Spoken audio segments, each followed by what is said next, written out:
Hello student, welcome in Bishop Academy online classes. We have already discussed about the aldehyde ketone which is already contained with the carbonyl group, the physical property of aldehyde and chemical property of the aldehyde, physical property of the ketone and chemical property of the ketone, usage of the aldehyde and usage of the ketone. Here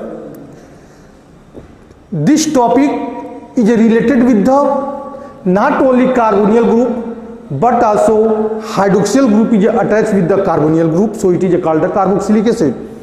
According to the definitions of the carboxylic acid, carbon compound containing carboxyl functional group, such type of carbon compound containing carboxyl functional group are called carboxylic acid. मतलब those organic compound which is contain with the carboxyl functional group. अब carboxyl functional group कौन सा है? तो COOH को बोलते हैं कार्बोक्सियल functional group. COOH को हम कार्बोक्सियल फंक्शनल ग्रुप बोलते हैं और इसके बारे में ऑलरेडी आप लोगों ने क्लास 10th में भी और क्लास 11th में भी पढ़ चुके हैं कार्बोक्सियल फंक्शनल ग्रुप के बारे में कि कार्बोक्सियल फंक्शनल ग्रुप क्या होता है। द कार्बोक्सियल ग्रुप में दो पार्ट, कौन कौन? कार्बोनियल ग्रुप और hydroxyl group. If the hydroxyl group attach with the carbonyl group तो that is called carboxyl group. यह हमने एक्सप्लेन किया है और अब फार्मूला के द्वारा हमने रिप्रेजेंटेशन भी यहाँ किया है कि अगर हाइड्रोक्सियल ग्रुप कार्बोनियल ग्रुप के द्वारा अटैचमेंट होता है तो उस टाइप के कंपाउंड को बोलते हैं कार्बोक्सियल ग्रुप। अब यह कार्बोक्सियल ग्रुप एलिफेटिक भी हो सकता है, एरोमेटिक भी हो सकता है। यह डिपेंडिंग करता है कि वह एल्किल ग्रुप से जुड़ा है या एरिल ग्रुप से जुड़ा है। अगर यह कार्बोक्सियल ग्रुप एल्किल ग्रुप से जुड़ा है तो एलिफेटिक कार्बोक्सिलिक एसिड हो जाएगा। अगर यह कार्बोक्सियल ग्रुप एरिल ग्रुप से जुड़ा है तो हमारा एरोमेटिक कार्बोक्सिलिक एसिड हो जाएगा। Is that clear? यहां लिखे हैं so their name is carboxylic acid में भी एलिफेटिक और aromatic, it is depending upon group alkyl और aryl attach to the carboxylic acid. अब इसमें नेक्स्ट जो टॉपिक है वो नोमेनक्लेचर है कार्बोक्सिलिक एसिड का। कार्बोक्सिलिक एसिड को मोस्टली उसके कार्बोक्सिलिक एसिड का जो कॉमन नेम है वह कॉमन नेम उसके सोर्सेस के बेसिस पे लिया गया है कि वह कार्बोक्सिलिक एसिड का एक्चुअल सोर्सेस क्या है और उस सोर्सेस के बेसिस पे कार्बोक्सिलिक एसिड का हम कॉमन नेम का रिप्रेजेंटेशन करते हैं। जैसे मान लीजिए फार्मिक एसिड है और फार्मिक एसिड का सोर्सेस क्या है? रेड एंट है। फार्मिक एसिड का जो सोर्सेस है वह क्या है? रेड एंट है। और रेड एंट का लैटिन और ग्रीक वर्ड जो होता है फार्मिका है। और फार्मिका के लास्ट वर्ड में हमने क्या जोड़ दिया है? ई, क्योंकि दिया भी the common name end with the suffix e acid. The common name जैसे formic acid, acetic acid, butyric acid, यह जो इतने भी एसिड हैं इनके सोर्सेस के बेसिस पे रखा गया है। और यह सोर्सेस का लैटिन नेम का लास्ट में, लैटिन नेम जो बनेगा उसके लास्ट में ईक जोड़ा जाएगा। जैसे मान लीजिए रेड एंट से हमने मिला फार्मिक एसिड, तो रेड एंट का ग्रीक वर्ड जो यहाँ लैटिन वर्ड जो बोलते हैं वो फार्मिका है। और फार्मिका में के लास्ट में क्या जोड़ दिया हम? ईक, आईसी, तो क्या बोलेंगे हम? Formic acid. रेड एंट को हम ग्रीक वर्ड में क्या बोलते हैं? फार्मिका बोलते हैं। फार्मिका के लास्ट में सफिक्स के फॉर्म में ईक जोड़ दिए तो फार्मिक एसिड हो जाएगा। एस्टिक एसिड का सोर्सेस क्या है? विनेगर। एस्टिक एसिड का जो सोर्सेस होता है वह विनेगर है। और विनेगर का जो लैटिन नेम होता है वह एसिटन होता है, एसिटम। और एसिटम के लास्ट सफिक्स के फॉर्म में हमने जोड़ दिया ईक, तो क्या पढ़ेंगे उसको हम? Acetic acid. ऐसे ही ब्यूटारिक एसिड है। ब्यूटारिक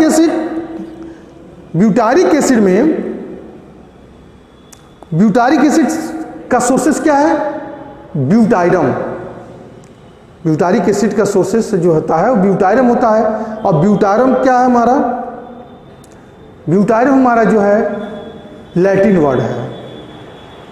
ब्यूटायरम जो है हमारा क्या है? लैटिन वर्ड है। ब्यूटायरम का मीन्स क्या होता है? बटर होता है। ब्यूटायरम को हम क्या बोलते हैं? बटर बोलते हैं।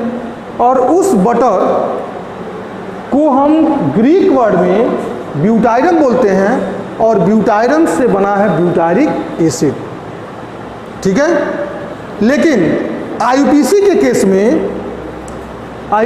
केस में एल्केन का E is replaced by oic, तो पढ़ेंगे क्या हम? एल्केनोइक एसिड।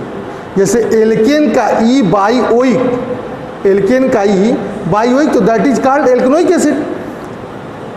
अब मान लीजिए कि कोई एल्केनोइक एसिड है, जैसे मान लीजिए हमने यहाँ पे लिखा फार्मिक एसिड कोई ले रहे हैं HCOOH, एक कार्बन है तो मेथेन, मेथेन का ही रिप्लेस्ड बाय ओइक तो मेथेनोइक एसिड।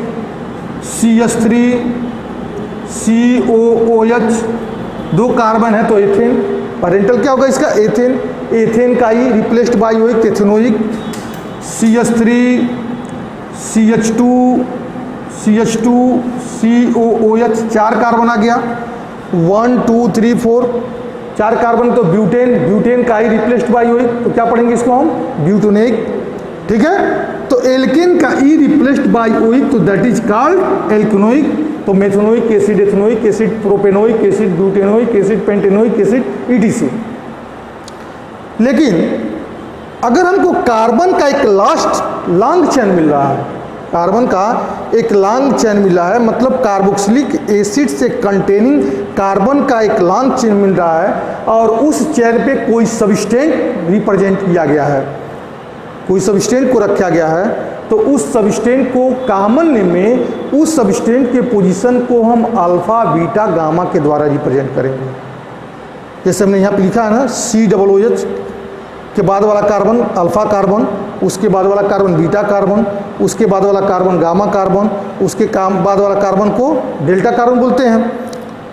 तो यह कॉमन नेम में अल्फा बीटा गामा का रिप्रेजेंटेशन कब करते हैं? कि जब कोई सबस्टेंट ग्रुप जुड़ गया है। लेकिन अगर इसको हम आईपीसी में चेंज करेंगे तो अरेबिक न्यूमेरल नंबर से करते हैं।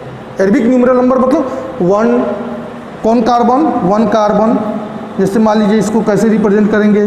यहाँ पे 1 carbon 2 carbon 3 carbon 4 carbon, COOH के बाद वाला कार्बन पहला कार्बन, उसके बाद दूसरा कार्बन, उसके बाद तीसरा कार्बन, उसके बाद क्या हो जाएगा? चौथा कार्बन। जैसे हमने यहाँ पे लिखा एक कार्बोक्सिलिक एसिड CH3CHOH, यहाँ हमने लिख दिया COOH। अगर इसको हमको कॉमन नेम में पढ़ना है तो कार्बोक्सिलिक एसिड के बाद वाला कार्बन अल्फा कार्बन, तो क्या पढ़ेंगे? Alpha hydroxy meth eth prop, alpha hydroxy propanoic acid. Common name में क्या पढ़ेंगे हम इसको? Alpha hydroxy propane, PROPANOIC, propanoic acid हो जाएगा, अल्फा हाइड्रोक्सी प्रोपेनोइक एसिड। या इसको हम लैक्टिक एसिड ही बोलते हैं, इसको जो है हम लैक्टिक एसिड बोलते भी हैं। अगर इसको आईपीसी में कन्वर्जन करना है, ऐसे नेमिंग को हमको आईपीसी में बताना है, तो अल्फ़ा का कहानी ख़त्म। हम अल्फ़ा के द्वारा रिप्रेजेंट नहीं करेंगे, हम किसके द्वारा रिप्रेजेंट करेंगे? तो 1 2 3, तो ये हो जाएगा 1 कार्बन 2 कार्बन, ये पहला कार्बन, ये कौन सा कार्बन हो जाएगा? 2 कार्बन। ठीक है ना? तो 2 हाइड्रोक्सी प्रोपेनोइक एसिड हो जाएगा। क्या पढ़ेंगे इसको हम? 2 हाइड्रोक्सी प्रोपेनोइक एसिड हो जाएगा। That clear? तो हम ऐसे जो है इसका आईपीसी नेमिंग करेंगे।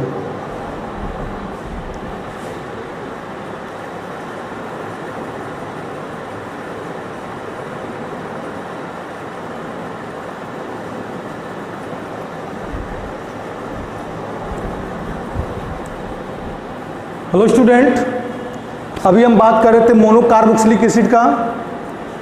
अब जो है डिस्कस करना है डाई कार्बोक्सिलिक एसिड के बारे में। तो डाई कार्बोक्सिलिक एसिड मतलब एक ऐसा एलिफेटिक हाइड्रोकार्बन का चेन या एरोमेटिक हाइड्रोकार्बन का चेन जिसमें एक से ज़्यादा कार्बोक्सिलिक एसिड जुड़ा हो, जैसे मतलब 2 कार्बोक्सिलिक एसिड जुड़ा हो तो उसको क्या बोलेंगे हम, डाई कार्बोक्सिलिक एसिड। चाहे एरोमेटिक के केस की बात करते हैं, एलिफेटिक, अभी तो हम एरोमेटिक की केस की बात नहीं कर रहे हैं, हम यहाँ पे जो भी डिस्कस कर रहे हैं एलिफेटिक कार्बोक्सिलिक एसिड के बारे में डिस्कस कर रहे हैं, nomenclature of aliphatic carboxylic acid के बारे में। तो दिया डाई कार्बोक्सिलिक एसिड में कि most of the aliphatic di carboxylic are known by their common name. Most of the aliphatic di carboxylic are known by their common name.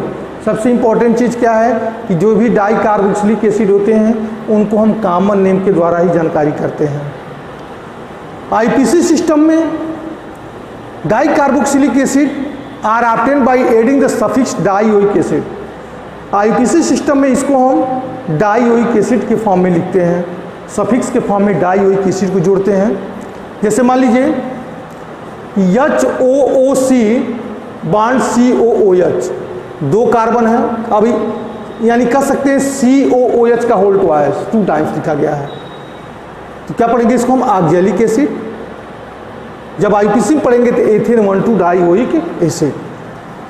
ऐसे ही डाईकोइक acid एक और है, डाई कार्बोक्सिलिक एसिड एक और compound आया है, HOOC bond CH2 single bond COOH, malonic acid है। इस एसिड को क्या बोलते हैं, मैलोनिक एसिड, और इसका जो आईपीसी नेम है प्रोपेन 1,3 डाईओइक एसिड। ऐसे ही HOOC CH2 CH2COOH मतलब सक्सिलिक एसिड है, और इसको पढ़ेंगे ब्यूटेन 1,4 डाईओइक एसिड। मतलब डाईओइक एसिड या आईपीसी सिस्टम में लगाएंगे, पोजीशन भी बताएंगे कि कार्बोक्सिलिक एसिड किस पोजीशन पे जुड़ा है, तो कार्बोक्सिलिक एसिड की पोजीशन को बता रहा है 1, 2, 1, 3, 1, 4, 1, 5 जो भी बन रहा हो। और डाईओइक एसिड मतलब 2 कार्बोक्सिल ग्रुप जुड़ा है। जब 2 कार्बोक्सिल ग्रुप जुड़ा है तो श्योर है कि वह डाई कार्बोक्सिलिक एसिड ही है। तो डाई कार्बोक्सिलिक एसिड है तो एंडिंग क्या होगी इसकी, सफिक्स का जो पढ़ेंगे, सफिक्स के फॉर्म में वह क्या पढ़ेंगे, डाईओइक एसिड।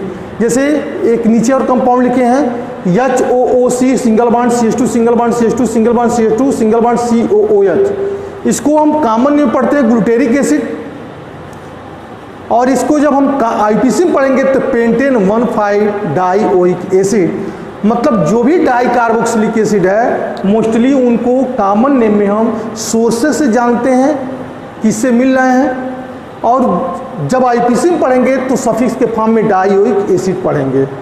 अब आता है nomenclature of try carboxylic acid. Try carboxylic acid मतलब ट्राई कार्बोक्सिलिक एसिड मतलब जिसमें 3 कार्बोक्सिल ग्रुप जुड़ा हो, जिसमें जो है 3 कार्बोक्सिल ग्रुप जुड़ा हो, और उस कार्बोक्सिल ग्रुप के कार्बन की हम काउंटिंग नहीं करेंगे। कब, जब हम उसका आईपीसी नेम पढ़ेंगे। जैसे हमने लिखा HOOC,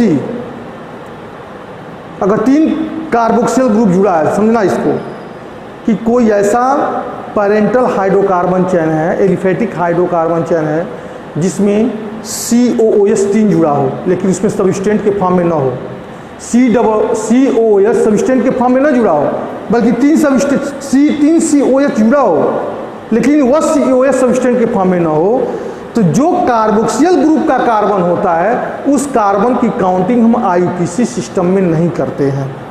जैसे HOOC CH2 CH से COOH जुड़ा लेकिन ये सबस्टेंट नहीं है, फिर यहाँ लिखें CH2 COOH, तो पढ़ेंगे क्या, जो कार्बोक्सिल ग्रुप का कार्बन है, चाहे यह कार्बन हुआ, चाहे यह कार्बन हुआ, चाहे यह कार्बन हुआ, मतलब कार्बोक्सिल ग्रुप का यह कार्बन, कार्बोक्सिल ग्रुप का यह कार्बन, कार्बोक्सिल ग्रुप का यह कार्बन, इन तीनों कार्बन की काउंटिंग हम आईपीसी सिस्टम में नहीं करते हैं। तो पढ़ेंगे क्या, मान लीजिए 1, 2, 3 propane, meth, eth, prop, 3 carbon तो propane, 1, 2, 3 try carboxylic acid, propane 1, 2, 3 try carboxylic acid. अगर 4 कार्बन आ गया है और COOH ग्रुप जुड़ा, जैसे मान लीजिए CH2 के बाद एक और कार्बन यहाँ पे लिख दिए कि COOH CH2 CH2 CH CH2, तो ये हो सकता है कि ब्यूटेन 4 कार्बन आ जाएगा तो ब्यूटेन अब इसका पोजीशन मान लो दूसरे पे है, ब्यूटेन जुड़ा है तो butane 1, 3 4 butane 1 3 4 try carboxylic acid, pentane, ऐसे करके पेंटेन ट्राई कार्बोक्सिलिक एसिड मतलब पोजीशन बता करके। तो इसको हम मतलब कार्बोक्सिल ग्रुप के कार्बन को हम आईपीसी सिस्टम में काउंटिंग नहीं करेंगे, उसको काउंटिंग हम नहीं रखेंगे, ठीक है। लेकिन अगर 3 कार्बोक्सिल ग्रुप जुड़ा है, 3 कार्बोक्सिल ग्रुप जुड़ा है, लेकिन उसमें से एक कार्बोक्सिल ग्रुप हमारा सबस्टेंट ग्रुप नहीं बना रहा है, तब हम 2 कार्बोक्सिल ग्रुप के कार्बन को काउंटिंग करेंगे। जैसे यहाँ देख लीजिए COOH CH2 CH CH2 COOH। अब यह ग्रुप टोटल जो यहाँ पे हमने लिखा है वो हमारा एक सबस्टेंट बन गया, CH2 COOH हो गया, और पुनः CH2 COOH। तो 2 कार्बोक्सिल ग्रुप के, दोनों कार्बोक्सिल ग्रुप के हम कार्बन की काउंटिंग आईपीसी सिस्टम में करेंगे। तो तीसरा में क्या है, अब इसको हम 1 तीसरे पे सबस्टेंट ग्रुप है, तो कार्बोक्सी मेथिल CH2 COOH को क्या बोलते हैं, कार्बोक्सी मेथिल। एक COOH को कार्बोक्सी बोलते हैं, COOH को क्या बोलती है, कार्बोक्सी, और इस CH2 को क्या मेथिल है। मान लीजिए CH3 CH2 COOH होता तब क्या बोलते हैं, तो बोलते हैं carboxy ethyl. CH3 CH2 CH2 COOH होता सबस्टेंट के फॉर्म में, तब क्या बोलते हैं, कार्बोक्सी प्रोपिल। समझ में आ गया ना कि carboxy methyl, carboxy ethyl, carboxy propyl. तो लिखेंगे 3 carboxy methyl meth eth prop but pent pentane 1,5 dioic acid. देखो इसमें कार्बोक्सिल ग्रुप के कार्बन को मैं काउंटिंग कर लिया, तो pentane 1,5 dioic acid. Is that clear? That's all. अब nomenclature of aromatic carboxylic acid के बारे में इसके बाद हम डिस्कस करेंगे।